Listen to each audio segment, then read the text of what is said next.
I hate cover 2 defense. I hate it. You cannot beat the great quarterbacks with cover 2 defense consistently. You can look like you're a world beater against bad quarterbacks, but against good quarterbacks, they tear it to shreds. I don't like it. I'm just saying other coaches have had success with it. But if you want to have success with Tony Dungy, Derek Brooks, Tony Dungy, Jack Del Rio, Lovie Smith, Brian Urlacher, if you want to have success with it, get me a damn linebacker.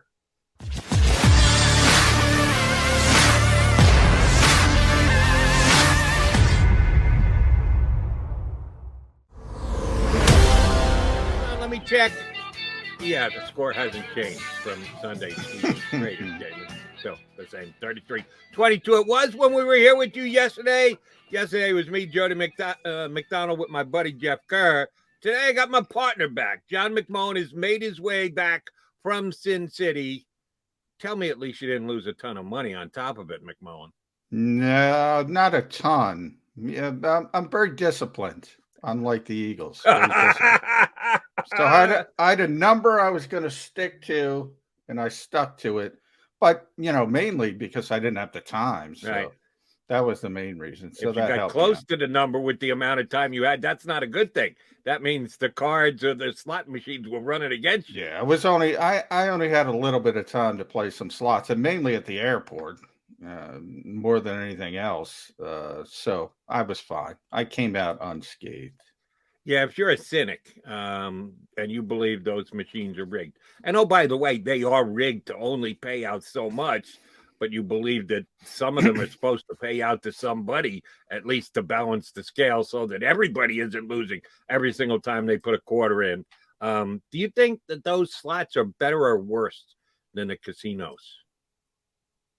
At the airport? I think worse. I think worse. I think it's like everything at the airport. If you think about it, you got to get a coffee, $10. You got to get a hamburger, $15. You got to you can't go anywhere. Right. They got you. You're sitting around, you're waiting, you got to be there early. They got you. They know it. I would bet they're worse. You're a captive audience. So, we don't have to pay off the percentage that we do in the casinos.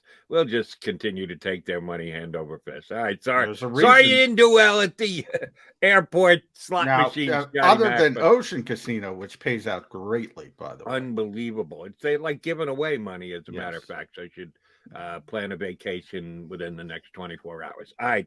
Let's talk about the mess it was. Didn't get a chance to talk to you yesterday. You were winging your way back here to Philadelphia, which, by the way, flight okay?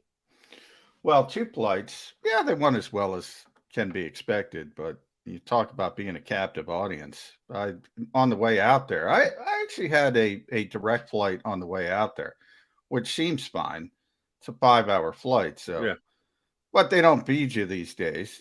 There was no power on the airplane, not for the power. The power worked, thankfully, because we're there. But to plug in your phone or your computer or anything like that, nothing. So it was a plane from the 1960s, evidently. But other than that, it was fine. They give you a movie at least? No, nothing. Whoa, you have with this particular airline, I'm not going to throw them under the bus, but you can watch movies, TV shows, even live TV on your phone, but you can't plug in your phone, right? And the juice is going to be all gone. So, you try to get half hour here, half hour there, but you got to have it for more important reasons later. Now, in case, and if you can't tell, we're avoiding talking about the Eagles because it's not going to be a pleasant conversation when we have it. Do you bring a book just in case, knowing that that's a possibility? Normally I do, and I didn't, of course, because the possibility unfurled itself right in front of me. All right, so it's extra Z time. So if you're a Seinfeld fan, I was David Putty. I was just staring straight ahead for 5 hours. Oh, that's not good. That's not good. So that was on the way out. On the way back, you had a connector. Where'd you have to get off and back on again? Dallas. So That's right. I You got, mentioned that last week. yeah, I got 15 minutes with a winning football team's culture. Well, they didn't win this week. They No, didn't that's lose because this they week. were off. They were off. Yes, they were.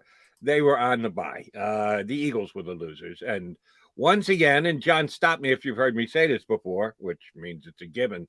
The final score did not indicate the lack of closeness of the game.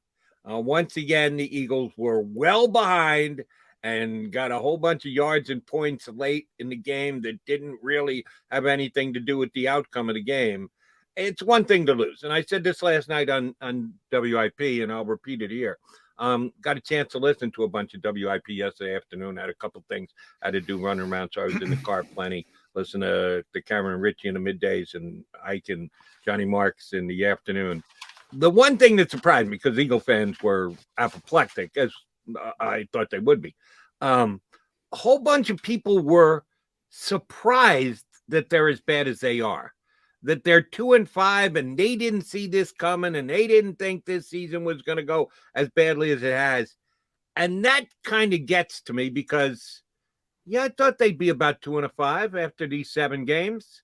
The schedule was tough in the first half. You got a new coach, new staff, new quarterback, growing pains, all those things.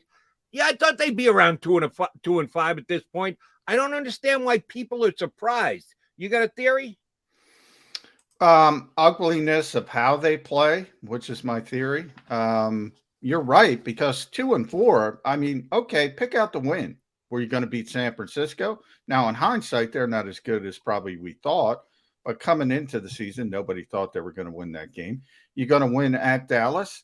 Well, people can put on their Eagles colored glasses, but the game is down there. That's a better football team, and they're better than probably we expected. And then you had Tampa Bay and Kansas City. And even though Kansas City's struggling, we knew the Eagles weren't going to beat them. So the number 2-4, then you start to get into this portion of the schedule. You get to the Raiders and say, okay, that's a winnable game, but you're not saying on the road they're going to necessarily beat that team.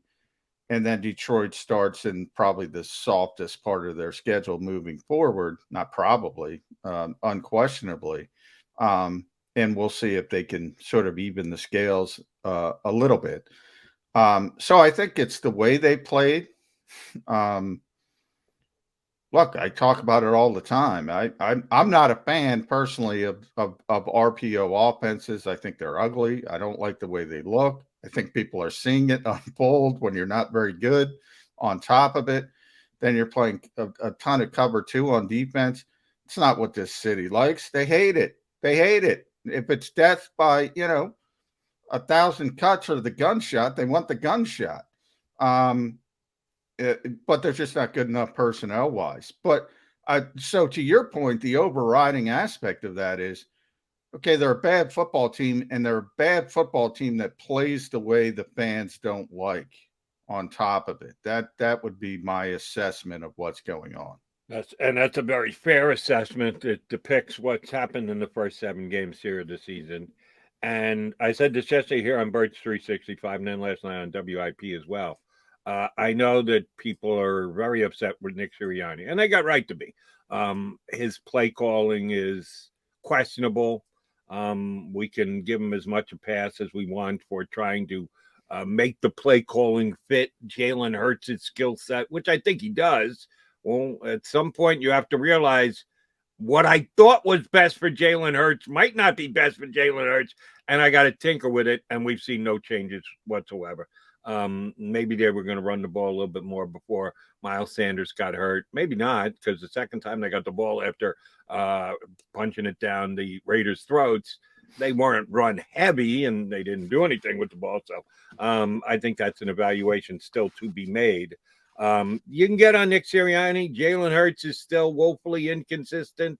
Some of his stuff looks great, pulls it down, makes plays with his legs. That can be exciting, but his inability to throw the ball where he wants, his accuracy is still very much a question mark. All those things are very true. But here's the bottom line, John. The defense is worse than the offense. The offense is bad. The offense is not doing what it's supposed to do. The offense isn't showing us anything that we can sink our teeth into for the future. the defense is in shambles right now. And yes, that's individual players, but more than anyone else, Jonathan Gannon, this system is, and talk about not giving you what was advertised. I remember you and I talking about the fact that he came out and said deception will be a key for us this year. I'm sorry, I'm not going to give you all the info on my defense because I want to be able to catch teams off guard. I want to be able to hide what we're going to do. I want to be able to attack from all different directions. They're the most vanilla plain defense I've seen here. And you were a bigger Schwartz fan than I. We established that early on here on Birds 365. Johnny Mac liked Schwartz. I thought Schwartz was fine. He wasn't anything special. Looking better now, though. Please give me Jim Schwartz back. Get him back here ASAP. Yeah. The only thing I would disagree with you on is the defense has been worse than the offense. I can't pick that. I can't pick that. I absolutely believe that. The offense is just as bad. If you look at certain aspects, and here's why I lean towards defense more than offense, and I've said this pretty consistently. I can figure out what Jonathan Gannon's trying to do. They just can't do it. And it's probably a bad plan with the personnel he has, but I don't know what a good plan with the personnel he has is, other than playing the way Schwartz did, and everybody hates that. And that's putting everything on the defensive line and saying, go get the quarterback and don't worry about the running game and all that kind of stuff. Wide nine, which people hate. What do you like? Tell me what you like and I'll tell you what to play. But offensively, I don't know what Nick's trying to accomplish from week to week. At least I understand what Gannon is trying to accomplish. I never know what Nick is trying to do. And then, by the way, when they get down by 2 scores, which is an all too common occurrence, then it's just bang, out the window. Everything's out the window. We're just going to throw the football or Jalen go make a play with your legs. That, to me, is what it has boiled down to when they get behind in games. So from that standpoint, I give the defense a slight edge over the offense. And that's not a compliment, by the way. That's just, the better of 2 terrible worlds right now. And again, it only comes down because of the system. Look, people hate the system. I hate the system. I hate it when Tony Dungy ran it. And he ran it successfully because I think there's such a small margin of error. So to me, that's a philosophical thing. You got to talk about Jeffrey Lurie and Howie Roseman and where they went. We got to go all the way back to moving on from Doug Peterson and the previous regime. That's the crux of this all. I got news for you. If they hire Josh McDaniels, Jonathan Gannon would be the defensive coordinator. The Eagles earmarked their defensive coordinator before the head coach. It was very similar to actually Jim Schwartz and Doug Peterson. Right. They were going to bring Jonathan Gannon in to be the defensive coordinator. They loved the guy. It hasn't looked good early. Get him some linebackers, and I can tell you if it's him or it's the personnel. I can tell you that. So, it's time. Pick is number 6, and I believe the Colts pick is number 12. That's good, actually. That's good. Yesterday. And I know you had concerns that at some point the Colts were going to go, whoa. We're not making the playoffs. Yeah. We're not letting them get to 75%. Guess what, Carson? You're sitting the last 4 games. I never. No, you don't have to worry about that. They got some wins. Right, they're in that middle range. They're probably only going to get better. So give me 2 top 10 picks and another pick later, probably 16, 17 range. That's the perfect scenario. Get me a stinking linebacker. I want a quarterback too, but we'll get to that. Get me a linebacker. I do want to ask about the quarterbacks because they made quarterback moves yesterday, neither of which I think is going to have a major effect on the Eagles going forward, but they did juggle quarterbacks a little bit, and I think Howie once again actually made a nice small move. Does that actually portend for the Eagles to win football games because of it? Who knows? But I do like what they did, shaking it up a little bit. But I need a hand and an explanation from you. But before we get there, I'll explain to you why I think the defense is worse than the offense as of right now. For the reason you just gave. I still don't know at its core what the head coach is trying to do, the play caller head coach is trying to do with the offense. It sometimes goes one way, it sometimes goes the other. His explanations after the fact don't always add up to me. So I'll cut him in my mind some slack because I don't think he's figured it out yet.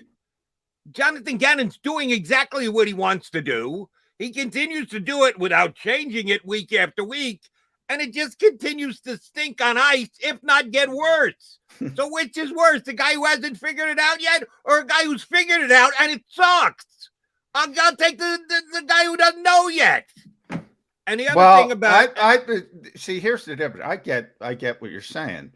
I don't want a guy who's a head coach or a coordinator in the NFL who doesn't know what he doesn't want to do. I don't want that guy. I want the guy who at least has a plan, has a game plan. One of the things that every single great coach in the history of this league has in common, there's one thing, organization. They got a plan, man. They got everything laid out. You hear the stories of when Andy Reid came in and wowed Jeffrey Lurie. This guy's a quarterback's coach and offense. So in theory, he's skipping steps. He shouldn't be ready for that interview. He's got notebooks of depth charts for position coaches. He already had a plan for 5 years down the road when he thought he would have a chance to be a head coach. They all have these unbelievable organizational skills. I don't see that with Nick Sirianni. I really don't. I like the guy personally. I joked about it yesterday, and it wasn't the case, but everybody was making the same joke. Nick's 45 minutes for being 45 minutes late to his press conference. These press conferences move around. Typically he's not on Tom Coughlin time. He's on, he's always late to a normal press conference. Most great coaches have their freaking days planned out to the minute from an organizational standpoint to try to take advantage of. We talk about it all the time, all the scale back time. Now, maybe it's a little thing. And again, yesterday there was a different reason. Yesterday, the reason was because they were making the trade and the timing of it, and they wanted to wait till it was consummated before they sent Nick out there, which is probably what they should have done. So the jokes aside from yesterday, I don't see that. I don't see those organizational skills. I want the guy who's got a plan. Now, if you give me, name the linebacker, Devin White, and it still stinks, then I'll tell you, yeah, this isn't going to work. I will criticize JG for this. Look, the only thing you have is defensive lineman and Darius Slay. So let them go, man. Let them go. And the second, I'm going to criticize 2 points. If you're a young coach, you better get the veterans on board. And he didn't get Fletcher Cox and Darius Slay on board. And that's a mistake. Right. So there's plenty of mistakes. I was going to go there. And the other reason why I'll cut, if you were dividing Sirianni offense, Jonathan Gannon defense, Sirianni's got a quasi-rookie quarterback. Guy has not had a full year under his belt with his starts from last year. Had to do his starts from this year. He still hasn't even played a year in the league. That's a hurdle you have to get over. His wide receiver core is a rookie and 2 guys with less than a year and a half under their belt. They're young guys. Because of injury, they had to throw Dickerson into the mix. They may not be good enough, but Jonathan Gannon's got all veterans on his defense. Derek Barnett's supposed to be good. Derek Barnett stinks. Now, I think Derek Barnett stinks, period. And it's not necessarily on Jonathan Gannon. But Gannon keeps putting him out there for almost every single snap. He got as many snaps as anyone else on the defensive line yesterday. Why? He's a veteran at this stage, and he's still playing way too much. They got veteran corners, they got veteran safeties, and the veterans are being plugged into the system that doesn't stop anybody. It says, all right, here, beat us at 6 yards a clip rather than 20 yards a clip. But we know you're going to stick it in the end zone anyway. You're just going to take your time in doing so. No, that doesn't work for me. So I'll stand by my they stink on both sides of the ball. But which stinks more? Yeah, the defense stinks more than the offense. Well, I mean, who are you going to play personnel-wise? I mean, Brandon Graham is hurt. If Brandon Graham is out there and we're saying, all right, Derek Barnett's playing more than Josh Sweat, and it's basically the same. I mean, all right, I think Josh Sweat should be more in the mix. But now Brandon Graham's out of the equation. Who are you going to play? Who are you going to play over Derek Barnett? So I don't have a problem with that. But yeah, I mean, you have the question, so I'll answer it. Why isn't Milt Williams playing? Well, he stinks. I mean, he's playing terribly. How's Derek Barnett playing? Better than Milton Williams. I don't know. I mean, I don't know about that. I would say drastically better than Milton Williams, who has been overmatched. And by the way, he's a rookie. Now, it's not a big deal. It's a rookie 3rd-round pick. The people who thought he was going to, excel right off the bat, that just doesn't happen. Look at the 1st-round pick at wide receiver, who's tremendously talented. I told everybody, I screamed it from the top of the mountains. There's going to be growing pains with young players. There always is in this league, and you're seeing it. And as you go down the totem pole, we're allowed to have growing pains with Devonta Smith, but we can't have growing pains with Milt Williams? Well, Devonta Smith, you're allowed to.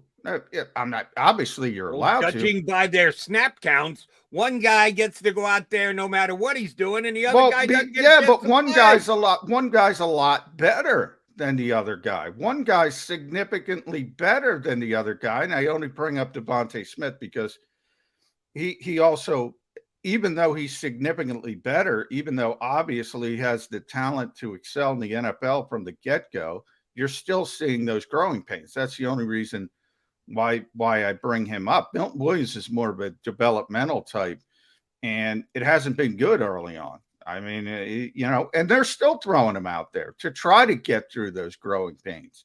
That's all I'm trying to say. But, to get back to the overriding point of offense versus defense and what's worse, well, the key is you could make an argument for both, as we are. And the point is they're both really bad. And, I think it's hilarious, really. The first 2 drives in that game.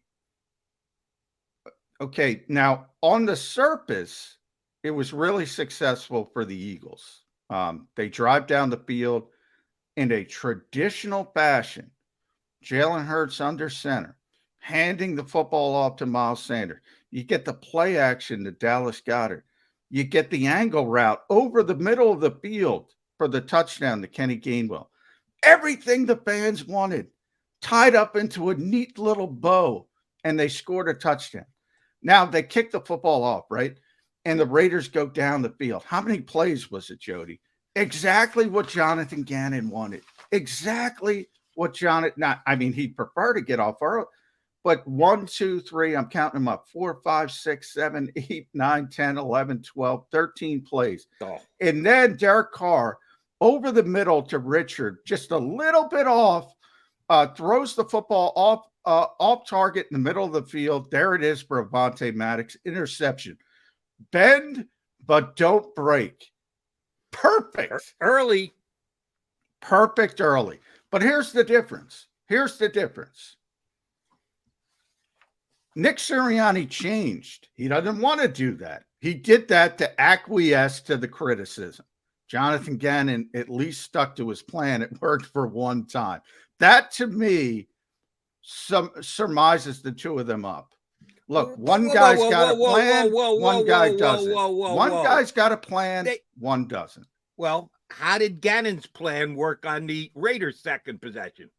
Didn't. The whole game didn't work. So basically the same exact thing.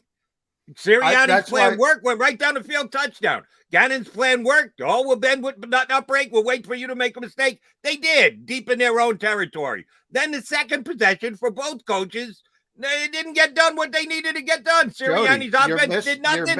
Gannon's offense went bend all the way into the end zone. You're misunderstanding my point. The only point is they played a horrible football game. They outscored they gave up 30 unanswered points. I'm not talking about the entire game. I'm talking about one guy you can see, as the termite, throwing darts, man. Oh, this didn't work. I'm going to try this. This didn't work. This doesn't work. I'm going to try this. Jonathan Gannon at least has a plan. The plan might stink, but he at least has a plan. I think the plan stinks because he doesn't have the personnel. Now, also from a personal perspective, I say it all the time, and people that have known me for years know I've been saying this for over 20 years. I hate cover two defense. I hate it. You cannot beat the great quarterbacks with cover two defense consistently. You can look like you're a world beater against bad quarterbacks, but against good quarterbacks, they tear it to shreds. I don't like it. I'm just saying other coaches have had success with it, but if you want to have success with Tony Dungy, Derek Brooks, Tony Dungy, Jack Del Rio, Lovie Smith, Brian Urlacher. If you want to have success with it, get me a damn linebacker. That's fair, but Jonathan Gannon had to know that was the case, that he was coming to a team that didn't have a playmaking linebacker, or maybe thought that Alex Singleton was going to turn into Brian Urlacher. Good luck with that. And he's sticking with the system that he has. Yes, I guess it's just a definitive philosophical difference between you and I. If I've got the choice between a guy who's throwing darts, which isn't good, but throwing darts and sticking with something 7 games in that is proven not to work, I'm not going to go with the guy who says, well, but at least I'm strong in my belief in this. Well, all right, let me get one more before I know we got to hit break, but let me get one more point because I want to convince you why I'm right. Jody, all right, we go through 4 weeks of training camp. We're in game number 7. You're practicing all that time to do this thing, and then you change and do something else. Does that make sense to you? Absolutely, it makes sense. Where you don't practice something, let's do something else. I mean, that's not going to work. When something doesn't work, you need to change it. When you have a good enough sample size, when you've gone to the well often enough and it just doesn't work, you can't just keep saying, but we've dedicated so much time and practice and thought process, we have to stick with this. No. As the sample size gets bigger and you find more and more that it doesn't work, you have only one option as far as I'm concerned, and that's start changing things. It doesn't have to be a massive across the board, change the entire, forget everything I've ever taught you, but you got to be able to make some changes, and I don't see any changes out of Jonathan Gannon. All those changes are generally, and you're right, there have to be changes, but all those changes are generally come down to personnel. Look, you can throw something out there, and that's what I said. There was a lot of week 1 vibes to that first drive. Look, the Raiders came in, Gus Bradley came in watching film of the Eagles, and he was ready for RPOs, and they went different. So I think this assumption that, it would have worked again, maybe it gets you through a week. Maybe you even get a win. But you saw it week 1 with Atlanta. They caught the Falcons by surprise. Nick Sirianni talked about it all leading up, and we joked about it all leading up to the season opener. I have a competitive advantage. Nobody knows what we're going to do. And by the way, he was right. Atlanta looked like they didn't know what the hell to expect. But the minute that tape got put down, everybody in the NFL, every defensive coach was looking at it.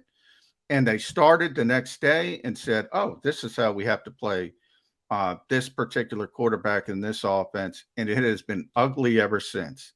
The same thing would happen for those, because everybody in this town wants to run the football. Everybody in this town wants it to be 1975. It's not. And you would have made it easier if you think you're going to play that way with this particular quarterback in this particular offense. So we talk about time in the NFL and how much time you have to prepare the players all the time. And it's probably the most difficult part of the job. The Eagles' issues are all personnel related. All of them. Right. Give me a quarterback and 2 linebackers, and they're 5-2 instead of 2-5. And we do have to get our first break in, but I'll finish with this. Before the season started, take the 11 Eagle offensive starters, take the 11 Eagle defensive starters. Which side of the ball had more talent? The defense. No question in my mind. Coming into the year, the defense had more talent than the offense did. And since they both suck, who am I more ticked off at? The defense and Jonathan Gannon. All right, he's John McMullen. I'm Jody McDonald. We are the Mac and Mac guys. We got one guest planned, and Espanol. A little later in the show, Ricky Ricardo, the guy who calls the Eagle games on their Spanish radio station, will be aboard. Good dude and a great play-by-play guy, even though when I put the highlights together, you listen to the highlights, I only understand a little bit of what Ricky says. But he's great just the same. He'll do en inglés with us today. Ricky Ricardo a little bit later on the show. But Mac and I will be back to continue to analyze where the Eagles went wrong on Sunday, and did they go wrong with reorganizing the quarterback room yesterday? We'll get McMullen's thoughts on that next here on Birds 365.